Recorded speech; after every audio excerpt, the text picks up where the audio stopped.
नमस्कार, जोहार। देख रहे हैं आप द भारत मित्र। आपके साथ मैं आरती सिंह और मेरे साथ है देवेंद्र। जोहार। और देवेंद्र भैया के साथ हम फिर आए हैं एक ऐसी कहानी लेकर जिसको आप सुने तो अच्छा होगा। कम से कम झारखंड वासियों को ये कहानी जरूर सुननी चाहिए। इस कहानी के जो किरदार हैं उनको जरूर समझना चाहिए। समझना इसलिए चाहिए क्योंकि राज्य में अभी सरना धर्म कोड को लेकर बहुत सियासी बयानबाजियां हो रही हैं। सब ये बताने में लगे हैं कि सनातन होते हुए भी कौन आदिवासी के ज्यादा हितैषी हैं, कौन सरना के सबसे ज्यादा हितैषी हैं। तो इसलिए ये बातचीत आपको जरूर सुननी चाहिए। और मैं इसकी शुरुआत सबसे पहले कैबिनेट के उस फैसले से करने वाली हूं जो कल कैबिनेट में ये प्रस्ताव पास किया गया कि अब डीएसपीएमयू का नाम बदल दिया गया है। डॉक्टर श्यामा प्रसाद मुखर्जी यूनिवर्सिटी का नाम बदल गया है और नाम बदलने के पीछे ये बहुत लंबी कहानी है। ये पृष्ठभूमि पहले से तैयार कर दी गई थी। हालांकि कल जब कैबिनेट की बैठक हुई तब ये नाम अनाउंस किया, यानी ऑफिशियली अब ये नाम बदल दिया गया है। देवेंद्र भैया, आपने ठीक ही कहा कि पिछले एक महीने पहले से यह खबर चल रही थी कि इसका नाम बदल दिया जाएगा और श्यामा प्रसाद मुखर्जी विश्वविद्यालय कॉलेज का नाम बदलते हुए वीर बुद्धू भगत। हाँ। उस समय इस पर कोई खास चर्चा नहीं हुई थी, कोई खास विरोध में नहीं था। हालांकि जो आदिवासी समुदाय के जो स्टूडेंट है इस पर खुशी जाहिर कर रहे थे अपना। लेकिन जब कल कैबिनेट पर इस पर की ओर से इस पर मुहर लग गई तो आप देख सकते हैं कि बाबूलाल मरांडी जी का ट्वीट क्या है फेसबुक अकाउंट पे क्या। बिल्कुल, और उसी पे चर्चा करने वाले हैं हम कि कैसे चीजें बदली हैं। तो दरअसल आप देख सकते हैं कि बाबूलाल मरांडी लिखते हैं कि श्यामा प्रसाद मुखर्जी का नाम बदल करके और वीर बुद्धू भगत का नाम करना, ये न तो श्यामा प्रसाद का सम्मान है न वीर बुद्धू भगत का सम्मान है। यदि सरकार ऐसी मंशा रखती ही थी, वीर बुद्धू भगत का सम्मान करना चाहती थी, तो एक नए विश्वविद्यालय की स्थापना की जानी चाहिए। हाँ। ये उनका तर्क है और वे मानते हैं, उनका दावा है कि एक गलत परंपरा की शुरुआत। मैं कोट कर देती हूँ, अगर आप चाहे तो आप हैंडल पर जाकर देख भी सकते हैं। फिर भी मैं चाहती हूँ कि शुरुआत के जो 2-4 लाइनें हैं वो मैं आपको जरूर बता दूं कि लिखा क्या है। बस मतलब उन्होंने झारखंड सरकार द्वारा श्यामा प्रसाद मुखर्जी विश्वविद्यालय का नाम बदलकर वीर बुद्धू भगत विश्वविद्यालय करने का फैसला बेहद दुर्भाग्यपूर्ण और गलत परंपरा स्थापित करता है। इस तरह के कदम संस्थानों की स्थिरता और इतिहास के प्रति सम्मान को कमजोर करते हैं। ये निर्णय ना तो श्यामा प्रसाद मुखर्जी जी के सम्मान में है और ना ही महान स्वतंत्रता सेनानी वीर बुद्धू भगत जी के योगदान को उचित सम्मान देता है। और भी बहुत सारी पंक्तियां हैं, लेकिन ये है कि यदि वीर बुद्धू भगत, हाँ, इसी के बाद वाली वो लाइन थी, वीर बुद्धू भगत को सम्मान ही करना था तो एक नए विश्वविद्यालय या कॉलेज की स्थापना, अगर वाकई वो सम्मान देना चाहते थे तो। लेकिन देखिए कि इसका प्रतिक्रिया आदिवासी समाज में बाबूलाल मरांडी जी के जो ये प्रतिक्रिया है, इस पर क्या प्रतिक्रिया हुई है। ग्लैडसन डुंडुन, देखिए इसी को लेकर देखिए उन्होंने जो लिखा है वो भी आपको जरूर सुनना चाहिए। इसके जब बाबूलाल मरांडी नेता प्रतिपक्ष ने जब ये अपना पोस्ट डाला तो उसके जवाब में ग्लैडसन डुंगडुंग ने जो पोस्ट किया है वो भी आप देखिए, वो सुनिए। क्या किसी को अब भी कोई कंफ्यूजन है? बीजेपी के प्रदेश अध्यक्ष माननीय बाबूलाल मरांडी घोर आदिवासी विरोधी हैं। ये अपने आका डॉक्टर श्यामा प्रसाद मुखर्जी को शहीद वीर बुद्धू भगत से ऊपर रखते हैं। जब ये झारखंड के मुख्यमंत्री थे तब इन्होंने सारे आदिवासियों को सनातन, हिंदू और वनवासी घोषित किया था। इसके अलावा दिलीप सिंह जूदेव द्वारा झारखंड में घर वापसी की आड़ में आदिवासियों का हिंदूकरण जारी रखा। हम आदिवासियों के बीच सरना और ईसाई के नाम पर खूब मुर्गा लड़ाई करवाए। इससे भी अहम बात, इन्होंने पेसा नियमावली बनाकर पेसा कानून 1996 को लागू करने की बजाय झारखंड के अनुसूचित क्षेत्रों में असंवैधानिक रूप से झारखंड पंचायत राज अधिनियम 2001 थोपा। ये सारी चीजें हैं। इस फेसबुक पोस्ट को इसलिए आपको मैं सामने ला रहा हूं, इसके पीछे एक मंशा, बाबूलाल मरांडी को भाजपा इसलिए इतने सम्मानित कर रही कि उसे लगता है कि बाबूलाल मरांडी आदिवासी समुदाय के एक बड़े नेता है, नेतृत्व करते हैं। और 26% आबादी है आदिवासी समुदाय के, निश्चित रूप से तो बड़ा चेहरा माने जाते हैं बीजेपी की तरफ से। भाजपा की कोशिश होगी कि हमारे पास एक बड़ा आदिवासी चेहरा है। पर देखिए कि क्या बाबूलाल मरांडी आदिवासी समुदाय से अपने को रिलेट कर पा रहे हैं? इसी पर सवाल उठाया ग्लैडसन डुंडुन ने। उठा दिया। बाबूलाल मरांडी आज सवाल खड़ा कर रहे हैं कि यदि सम्मान ही देना था वीर बुद्धू भगत को तो उनके लिए अलग कॉलेज या विश्वविद्यालय की स्थापना कर की जा सकती थी। किसी का नाम हटा करके सम्मान कैसा, बहुत वाजिब सवाल है। पर सवाल यहाँ यह भी उठता है कि रांची विश्वविद्यालय जो झारखंड की पहचान हुआ करती थी, उसका नाम जब श्यामा प्रसाद मुखर्जी किया गया था, तब बाबूलाल मरांडी चुप क्यों थे? सही बात है। उस समय यदि श्यामा प्रसाद मुखर्जी का सम्मान ही इनको करना था तो उनके लिए उन्हें अलग से कर सकते थे। जैसे आप अभी इस राज्य सरकार को नसीहत दे रहे हैं, वो नसीहतें आप अपने कार्यकाल में भी इस्तेमाल कर सकते थे, उसको अमली जामा पहना सकते थे आप। तो जब आपका कदम वो जायज था, तो आज हेमंत सोरेन का कदम नाजायज कैसे हो सकता है? जहां तक रही कि ये दोनों महापुरुष है, मुझे श्यामा प्रसाद मुखर्जी के सम्मान मैं भी करता हूँ। एक राष्ट्र के मूवमेंट में, नेशनल मूवमेंट में उनकी जो सीमित असीमित जो भी भूमिका है, मैं उसका सम्मान करता हूँ। पर देखा जाए कि दोनों की पृष्ठभूमि क्या है। श्यामा प्रसाद मुखर्जी की शुरुआत जो होती है वो हिंदू महासभा से होती है। और आपको एक चीज याद रखना चाहिए कि आज हिंदू महासभा की ओर से या भाजपा की ओर से एक नैरेटिव भले ही हिंदू मुसलमान की खड़ा की जाए, पर याद कीजिए 1936 में जब कांग्रेस तत्काल जो प्रांतीय सरकारों से अपना वापस हो गई थी, तब श्यामा प्रसाद मुखर्जी ने किसकी साथ देकर के सरकार बनाया था? मुस्लिम लीग के साथ। 1942 में जब क्विट इंडिया मूवमेंट चल रहा था, तब श्यामा प्रसाद मुखर्जी, और कांग्रेस को बैंड कर दिया गया था, तब श्यामा प्रसाद मुखर्जी ने सिंध प्रांत और पूर्वोत्तर के कई प्रांतों में उसी मुस्लिम लीग के साथ मिलकर सरकार बनाई थी। तो ये जो नैरेटिव आज श्यामा प्रसाद को एक हिंदू आइडेंटिटी बिल्कुल, और भाजपा तो ऐसे ही उन्हें अगर देखिए कि अपने वोटर्स को अगर वो खींचती है तो श्यामा प्रसाद मुखर्जी को एक हार्डकोर हिंदू नेता के तौर पर क्या ये तस्वीर, जिस तस्वीर की हम इशारा कर रहे हैं, तो कहीं ना कहीं श्यामा प्रसाद मुखर्जी को उस वक्त लगता था कि कांग्रेस का जो बैंड होता है तो हिंदू महासभा को स्पेन होगा और दुश्मन का दोस्त। तो चूंकि कांग्रेस की दुश्मन मुस्लिम लीग थी, तो उसे मुस्लिम लोग अपने दोस्त नजर आ रही थी। लेकिन श्यामा प्रसाद मुखर्जी की जो सबसे बड़ी उपलब्धि है वो है कश्मीर में उनकी शहादत। मैं जानबूझ के शहादत शब्द का इस्तेमाल कर रहा हूँ कि जब आप जानते हैं कि जूनागढ़, हैदराबाद और कश्मीर, तीन जो स्टेट थे, जब भारत में विलय हुआ तो उसके लिए एक विशेष परिस्थितियां थी। भारत में विलय के बाद कश्मीर में पर एक सिस्टम लगा हुआ था कि कोई भारतीय वहां बिना परमिशन के नहीं जाएगा।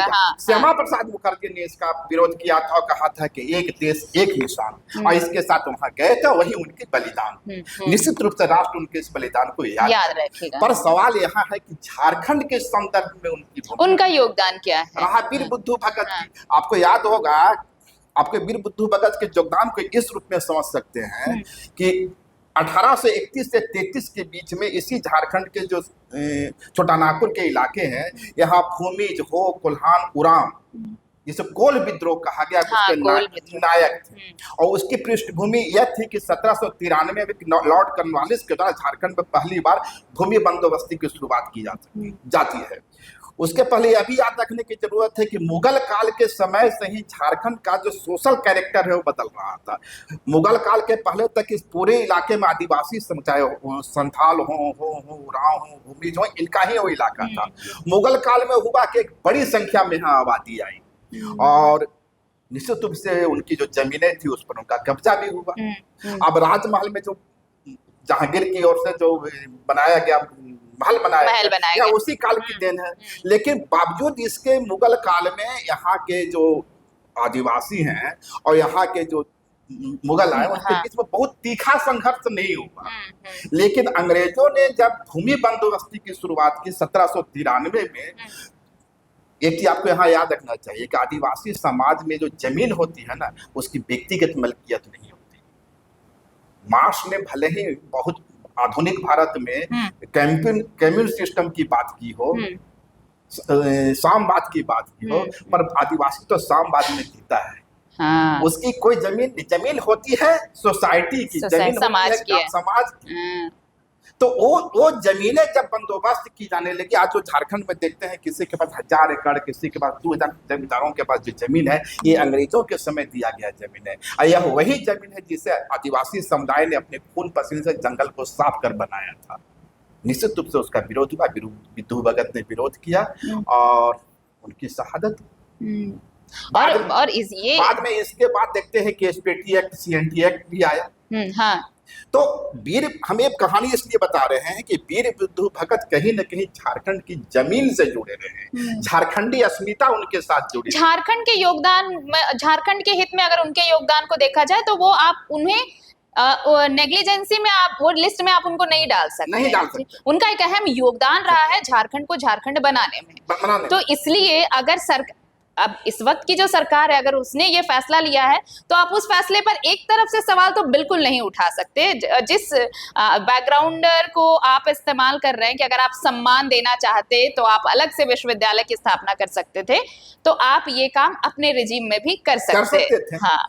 दूसरी बात है कि आदिवासी समुदाय कहीं न कहीं, आप इस पर विश्वास कीजिएगा, इसको स्वीकार कीजिए, एक वंचित समुदाय रहा है और वंचित जातियों का इतिहास हमेशा दबा रहा। वीर बुद्धू भगत, बिरसा मुंडा, सिद्धू कानू, सबने तमाम लड़ाइयां लड़ी, पर देश का पहला राष्ट्रीय मूवमेंट किसको माना जाता है? 1857 को। तो ये वंचित तबका है और ये वंचित तबका का इतिहास, अपने इतिहास को यदि ये शॉर्ट कर रहा है आज, तो इसलिए कर रहा है कि उसके सामने हेमंत सोरेन जैसा चेहरा है।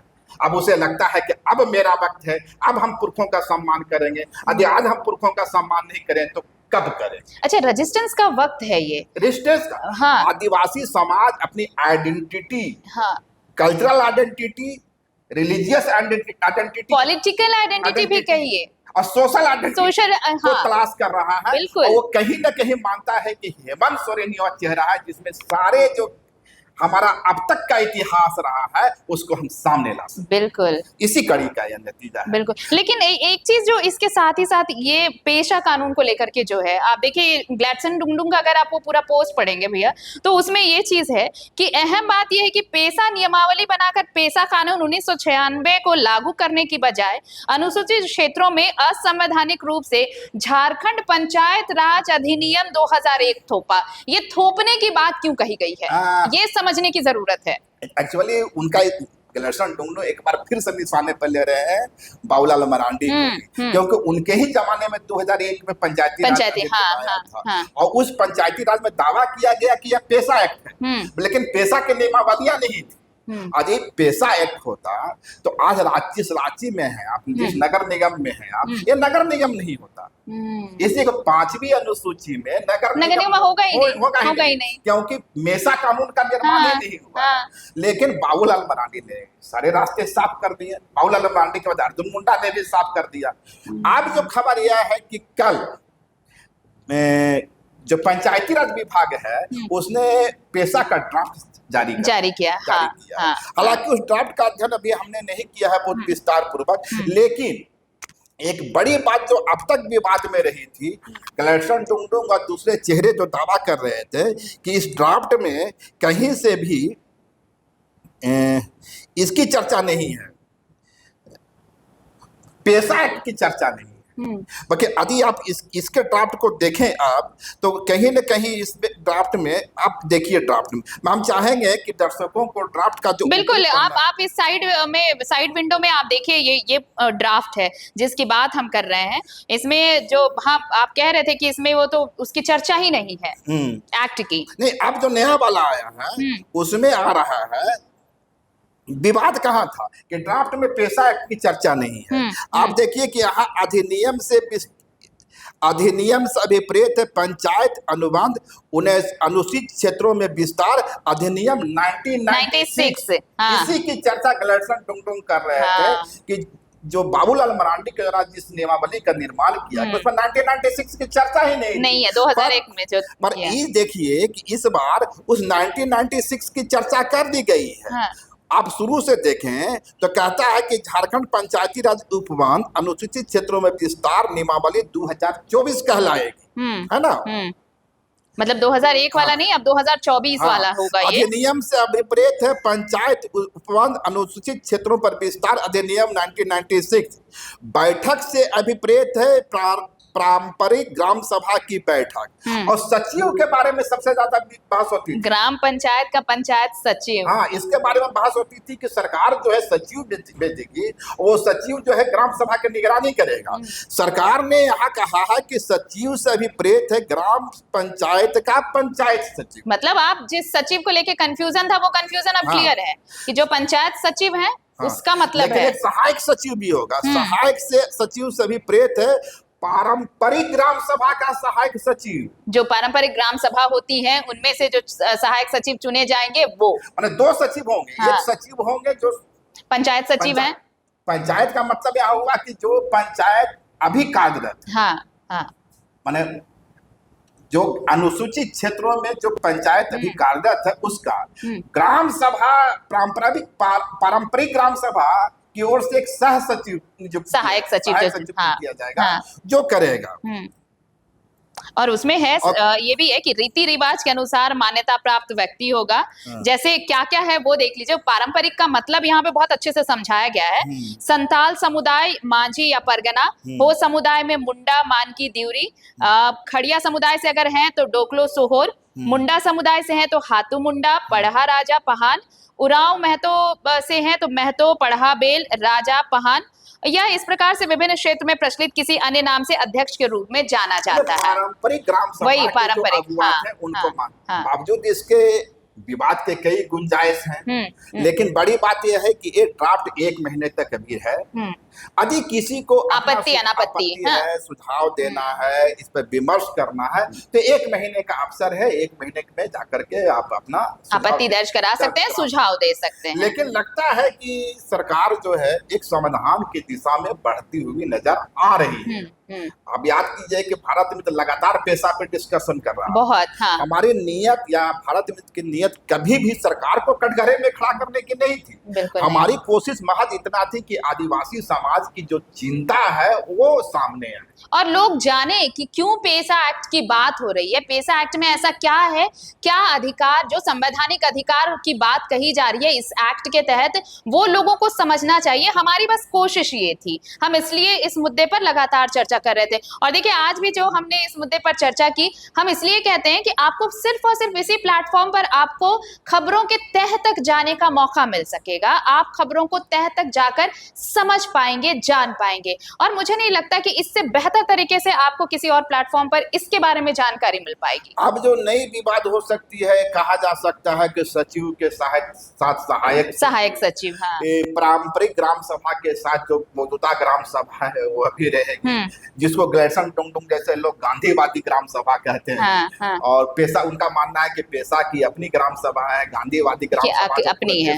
ये विवाद है, पर लगता है कि अब समाधान की दिशा में बढ़ने की और सरकार मतलब एक समन्वय स्थापित करने की कोशिश की है सरकार ने, एक कोऑर्डिनेट करने की कोशिश की है। देखिए कभी भी हर सिक्के के 2 पहलू होते हैं, लेकिन तब है कि वो सिक्का प्रचलन में कैसे लाया जाए, ये जरूरी होता है। तो कोशिश सरकार की यही है कि दोनों पहलू को साथ में लेकर कैसे चले। और इसलिए ये ड्राफ्ट है, 1 महीने का वक्त है, आप आपत्ति दर्ज करा सकते हैं, सुझाव दे सकते हैं। 1 महीने का वक्त सरकार ने रखा है इसके लिए। तो चलिए एक चीज और जो चल रही है, आप देखते होंगे कल तक हम लोग ने खबर चलाया था या डिस्कशन कर रहे थे कि सरना धर्म कोड को लेकर के 9 तारीख को। अच्छा हाँ, ये एक देखिए कल ही तो हमने इस पर डिस्कशन किया था। कल ही हमने चर्चा की थी कि देखिए सरना धर्म कोड को लेकर जेएमएम 9 मई को सभी जिला मुख्यालयों पे धरना प्रदर्शन करने वाला है, सरना धर्म। लेकिन भैया अब इससे हट गए, पीछे हट गए हैं। वजह देखिए, जो औपचारिक घोषणा सामने आई है उसके अनुसार दावा किया गया है कि देश में युद्ध जैसी परिस्थितियां हैं। हाँ। इसके कारण इसको तत्काल स्थगित किया जाता है। पर लगता है कि अंदर खाने कुछ पक रहा है। हुआ क्या है, जिस रूप में इसको प्रचारित किया गया सरना धर्म कोड की लड़ाई, तो सरना धर्म कोड की लड़ाई पीछे छूट गई। जेएमएम के जो कार्यकर्ता हैं वो सीधे सीधे इस रूप में सामने चले आए कि हम जातीय जनगणना का विरोध करें। मतलब कॉन्सेप्ट क्लियर नहीं हो पाया। क्लियर नहीं हुआ। आप खूंटी के जो दो विधायक हैं वहाँ के कुटी के जो जेएमएम के जिलाध्यक्ष हैं जुबैर अहमद या कुछ नाम है, उनके पोस्ट को पढ़े। हम चाहेंगे कि उसको विंडो में दिखाया जाए। आप विंडो में देखिए, वो पोस्ट हम दिखा रहे हैं, आप देख सकते हैं। जातीय जनगणना के विरोध में चले जाते हैं। हाँ। जबकि हकीकत है कि जेएमएम कभी भी जातीय जनगणना के विरोधी नहीं रहे। जातीय जनगणना नहीं, सवाल उठ रहे थे, ये मैं भी शेयर करना चाहती हूँ। देखिए कुछ पोस्ट ऐसे आए कि जैसे ही ये अनाउंस हुआ कि 9 मई को जेएमएम का धरना प्रदर्शन है सरना धर्म कोड को लेकर, तो उन्हीं के चाहने वाले जेएमएम के समर्थक में से ही कईयों ने ये सवाल उठाया कि जातिगत जनगणना का विरोध क्यों हो रहा है, विरोध क्यों? पहले कहा जा रहा था कि जातिगत जनगणना कराई जाए और अब इसके विरोध में आप सरना धर्म कोड की मांग कर रही है। मतलब एक अजीब सी कंफ्यूजन देखिए, की पार्टी स्थिति थी। चलाना और सरकार चलाना, हाँ। और पार्टी को सत्ता में लाना अलग अलग चीजें हैं। जेएमएम का कोर वोट बैंक जो है आदिवासी समुदाय। आदिवासी समुदाय की चिंता यह है कि जातीय जनगणना यदि होती है तो हमारी जनसंख्या कम होगी, डेमोग्राफिक चेंजेस हुए हैं। हाँ। ये उनकी चिंता है। पर जाति जनगणना तो होगी, कास्ट सेंसस तो होगा, और जेएमएम इसका पक्षधर रहा है। जेएमएम भी इस बात को जानती है कि 26% आबादी के भरोसे हम झारखंड में सरकार में नहीं आ सकते हैं। सत्ता में तभी आएंगे जब यहाँ का पिछड़ा समुदाय, यहाँ का महतो समुदाय, यहाँ का मुस्लिम समुदाय, यहाँ के समान जाति उसके वोटर्स बने। तो जेएमएम अपने इस कंसेप्ट से चलती है। और आपने देखा होगा कि खूंटी में जब जुबैद को बनाया गया, वहाँ के जिलाध्यक्ष जेएमएम, कितना विरोध हो रहा है। पर आप बताइए कि क्या आदिवासी समुदाय के वोट के सहारे ही हेमंत सोरेन सीएम बने रह सकते हैं? बिल्कुल नहीं, बिल्कुल भी नहीं। जेएमएम एक कॉन्सोलिडेट कर रही है कि हमको दूसरी जातियों में, दूसरे समूह में, दूसरे सामाजिक समूह में भी स्वीकारते हो कर रहे हैं। हुआ क्या कि जैसे ही जेएमएम की ओर से एक राय लिया गया कि हम सरना धर्म कोड की मांग को तेज करेंगे, कुछ एक उसके कार्यकर्ताओं ने, कुछ एक कह रहा हूं, उन्हें जातीय जनगणना के वही मैंने कहा कि कुछ ये आवाज पहुंची महतो समुदाय तक। महतो समुदाय को लगता है कि यदि कास्ट सेंसस हुआ तो हमारी हम लोग मानते हैं, अब अमूमन मानते हैं कि महतो समुदाय की आबादी 16 से 17% है। उनका दावा है कि 25%। हाँ, वो दावा करते हैं 25% उनकी दावा सही है। यदि मैं कह रहा हूँ तब तो एक बड़ा झारखंड के पॉलिटिक्स में एक बड़ा बदलाव देखने को मिलेगा। बिल्कुल। तो जैसे ही जातीय जनगणना का विरोध शुरू हुआ, दूसरा पक्ष महतो समुदाय की या कुर्मी समुदाय की ओर से इसकी मांग तेज हो गई।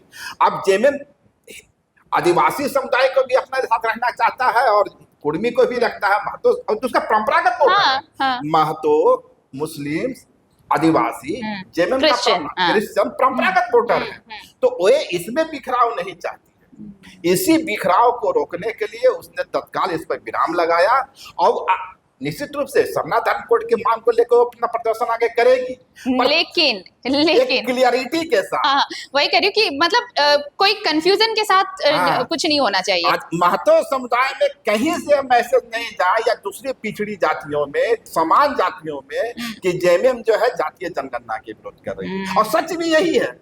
चंपाई सोरेन की सरकार में ही तो इसका प्रस्ताव पारित हुआ था, फंड अलाउड किए गए थे। अब इसको कैसे कहा जा सकता है कि जब हम जातीय जनगणना के विरोध कर रहे हैं? सवाल है कि छोटे जो कार्यकर्ता है कई बार अतिरेक में इन चीजों को समझते हैं, समझ नहीं पाते। और इसलिए अब देखिए जेएमएम ने ऐसा ये बहुत क्लियर माइंडसेट के साथ आप देख लीजिए, ग्लैडसन डुंगडुंग का एक पोस्ट देख सकते हैं आप, फेसबुक चाहूंगा उसको भी चलाया जाए।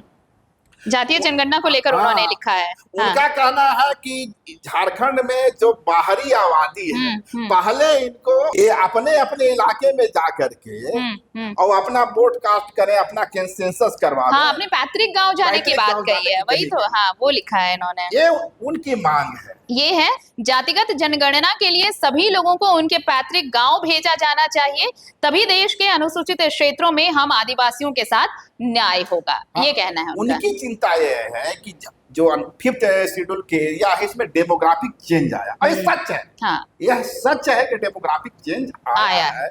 आदिवासी समुदाय एक संख्या सीमित हुई है, कमी है, या कहें कि बाहरी प्रवासी इतने बस गए हैं तो सीमित हो गए। लेकिन दूसरा पक्ष है कि देश में संविधान है। संविधान सबको कहीं भी बसने की इजाजत देता है। संविधान कहीं नहीं कहता है कि 5वीं अनुसूची के एरिया में आप बस नहीं सकते हैं। कोर्ट का ऐसा कोई फैसला नहीं आया है।